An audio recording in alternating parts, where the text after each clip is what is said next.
estamos aquí con Alba Alonso Feijóo na Radio Carcamán para facerlle unha entrevista. Somos Cayetana, Rafa, Nagore e Gael. Alba Alonso Feijóo é doutora en Filoloxía Inglesa e máster en Estudios Ingleses Avanzados e colabora en diferentes medios educativos e escribe en Reality Kids.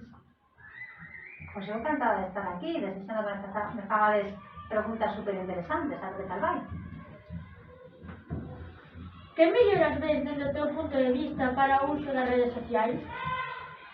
Moitísimas melloras. As redes sociais son, algo interesante como a tecnoloxía en xeral, son moi interesantes, podenos axudar, eu non quero demonizalas, non quero falar mal delas, eu aprendín moitísimo, pois, utilizando as redes sociais, a min axúdame moito a compartir o meu proxecto e a mensaxe da igualdade, da diversidade.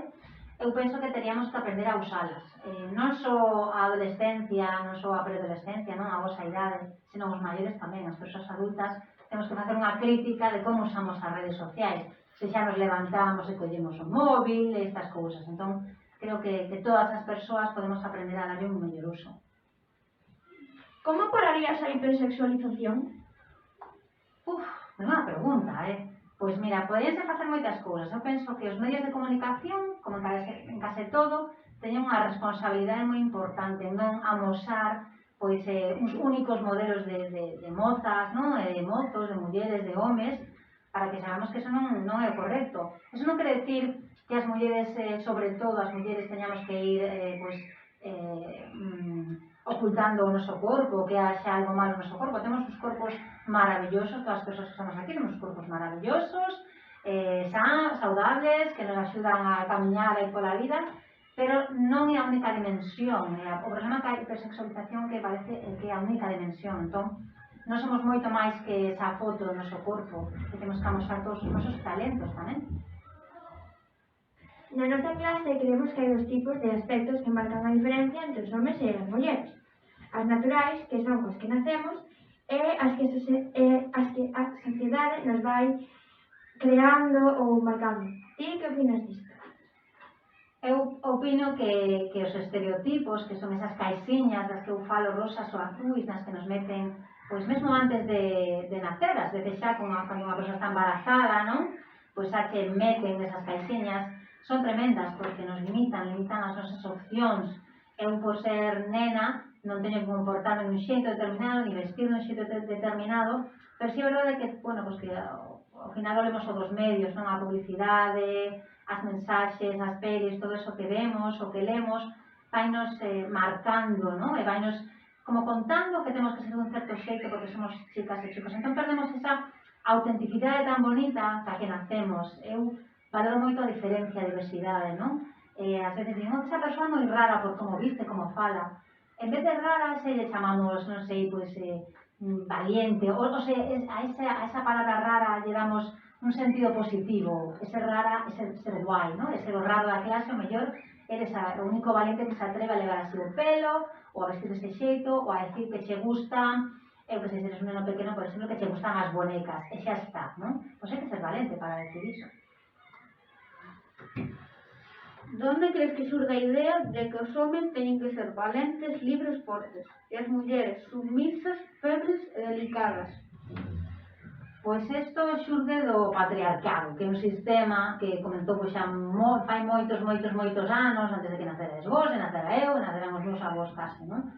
Entón, esa idea, digamos que a certa parte da sociedade lle viña ben para ternos aí como metidiños nun molde no que non sair, non? E además para ter as mulleres oprimidas.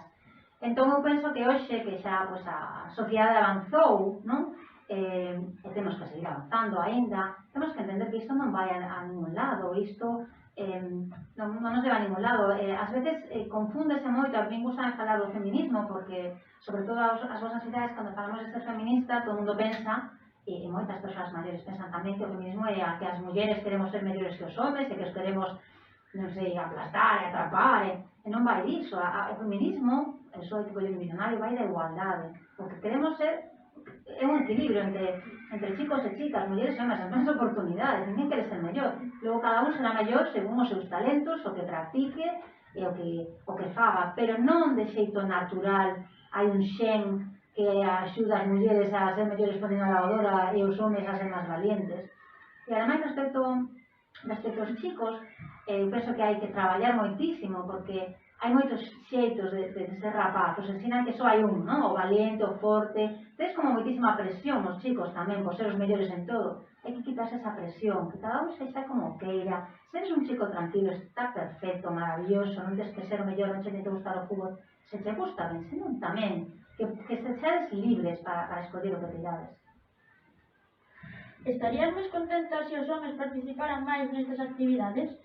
Encantaríame, porque isto é un traballo en equipo, non somos as mulleres as que nos exiximos, bueno, porque estamos máis abaixo todavía, non, na sociedade, non é que estemos de xeito natural, sino que nos pone máis abaixo, entón é como que nos temos que loitar por iso, pero o genial sería que en equipo todas as persoas, independentemente da súa identidade, loitáramos por algo que é xusto, non? É como polo racismo. Ten que loitar só a xente que é de raza negra? Non. Pois nós tamén temos que ver que privilexios temos por ser de raza blanca, como podemos mellorar. É un traballo en equipo. E, por suposto, necesitamos os homes neste traballo.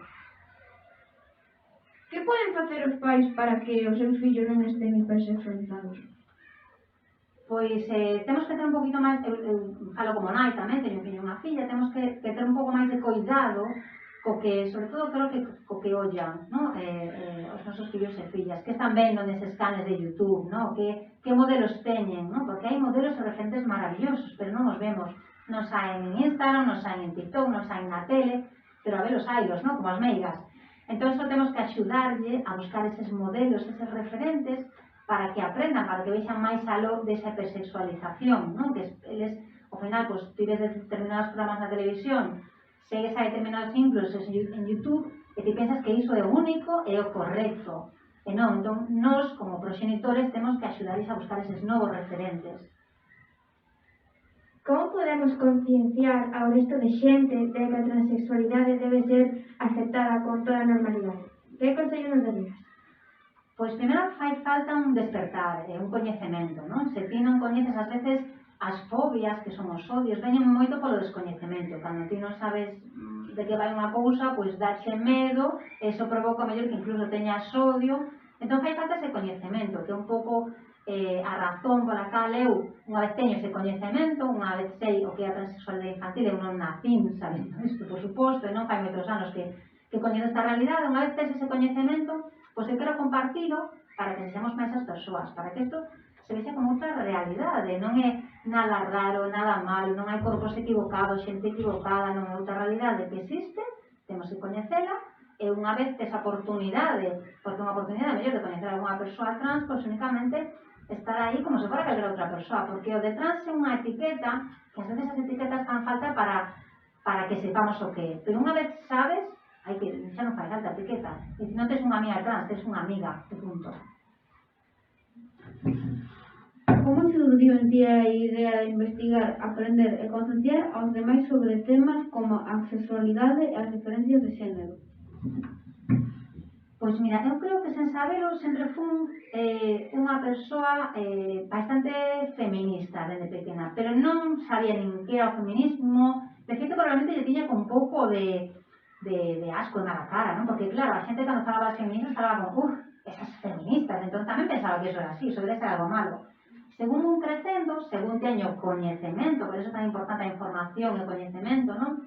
Pois empecé a ver que todo eso era interesante, non? E que en realidade había unha parte da poboación que non tiña os mesmos dereitos, na que eu estaba incluída como muller, empecé a investigar, fixen un máster, escollín para o traballo de fin de máster os estereotipos de xénero na literatura infantil, gustame tamén moitos contos, e logo decidín seguir cunha tese doutoral, e aí xa investiguei, e cando rematei esa tese, convertime en doutora, pois pensei que quería facer algo máis, entón iniciei o proxecto Real Kids, que deu unha oportunidade de estar aquí, por exemplo, xe con vos.